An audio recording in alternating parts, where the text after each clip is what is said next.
जो कुछ भी स्क्रिप्टेड इंटरव्यू में कहा गया, चलिए उसे इग्नोर करते हैं। मेरे पास भी कहने के लिए बहुत कुछ है जो मैं पब्लिकली ना कहूं तो ही अच्छा है। ये वो सभी बातें हैं जो रविंद्र जडेजा ने कही हैं, वो भी अपने पिता के इंटरव्यू के खिलाफ।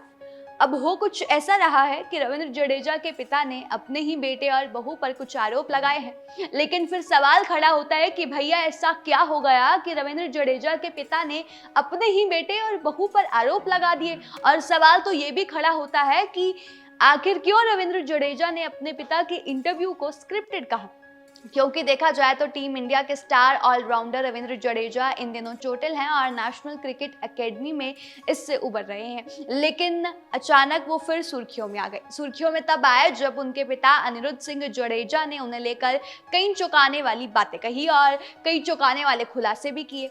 जडेजा के पिता ने ये तक कह डाला कि उनका जो बेटा है रविंद्र और जो बहू है रिवाबा, उससे उनका कोई भी नाता नहीं है। लेकिन इस बात का जडेजा ने क्या रिप्लाई दिया, जडेजा का इस इंटरव्यू पे क्या कहना है, वो हम आपको बताएंगे। लेकिन उससे पहले ये जान लीजिए, जिन्हें नहीं पता कि रविंद्र जडेजा के पिता ने क्या कहा है, पहले आपको वो बता देते हैं। उन्होंने कहा, मैं आप लोगों को सच बताऊं, मेरा रवि या उसकी पत्नी रिवाबा से किसी तरह का कोई भी रिलेशन नहीं है। हम उन्हें नहीं बुलाते और वो हमें नहीं बुलाते। रवि की शादी के 2-3 महीने बाद ही विवाद होने लगा था। फिलहाल मैं जामनगर में अकेला रहता हूँ, रविंद्र अलग रहता है। पता नहीं पत्नी ने उस पर क्या जादू कर दिया, पता नहीं रिवाबा ने उस पर क्या जादू कर दिया। मेरा तो बेटा है, दिल जलकर राख हो जाता है। उसकी शादी ना की होती तो अच्छा होता, उसे क्रिकेटर ना बनाया होता तो अच्छा होता। हम इस हाल में नहीं होते।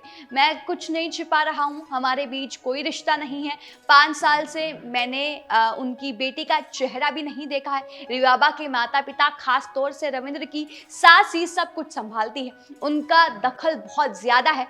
फिर उन्होंने ये भी बताया कि मेरे पास गांव में ज़मीन है, पत्नी की 20,000 रुपये पेंशन आती है, इसी से वो अपना खर्च चलाते हैं। 2 BHK फ्लैट में वो अकेले रहते हैं, दिन में 2 बार मेड खाना बनाकर चली जाती है। अच्छे से रहता हूँ, जिंदगी अपने तरीके से जीता हूँ। ये आरोप तो उन्होंने लगा दिए, लेकिन जैसे ही ये इंटरव्यू वायरल हुई उसके बाद माहौल कुछ और ही नजर आ रहा है। इतना ही नहीं, रविंद्र के पिता ने रिवाबा के परिवार पर भी आरोप लगाए और बहुत सी बातें कही। लेकिन जैसे ही ये इंटरव्यू सोशल मीडिया पर वायरल हुआ, जडेजा ने भी एक्स, जिसे पहले हम ट्विटर कहते थे, उस पर पोस्ट कर अपनी जो चुप्पी है वो तोड़ी। क्योंकि सब लोग चाहते थे कि जब ये इंटरव्यू वायरल हो रहा है जिसमें रविंद्र जडेजा के पिता इतनी सारी बातें कह रहे हैं, तो जडेजा भी सामने आए और अपनी जो बातें हैं उसे रखे और अपनी चुप्पी तोड़े। तो जडेजा ने भी बिल्कुल ऐसा किया। उन्होंने एक्स पर पोस्ट किया और उन बातों का, यानी कि अपने पिता अनिरुद्ध सिंह जडेजा के इंटरव्यू पर जो भी उन्होंने कहा उसका जवाब दिया। तो जडेजा ने इंटरव्यू में कही गई जितनी भी बातें थी उनको सिरे से खारिज कर दिया। उन्होंने कहा कि इस इंटरव्यू के माध्यम से उनकी जो पत्नी है रिवाबा की जो छवि है उसे खराब करने की कोशिश की जा रही है। अब उन्होंने पोस्ट में क्या लिखा, जैसे कि आप स्क्रीन पर देख सकते हैं। ये पोस्ट उन्होंने गुजराती में लिखी है और उसमें लिखा है कि अभी एक न्यूज में ये बकवास सा इंटरव्यू छपा और उसमें जितनी भी बातें कही गई हैं वो सब गलत हैं और अर्थहीन है। सिर्फ एक ही पक्ष की बात दिखाई गई है, बताई गई है, जिसका मैं खंडन करता हूं।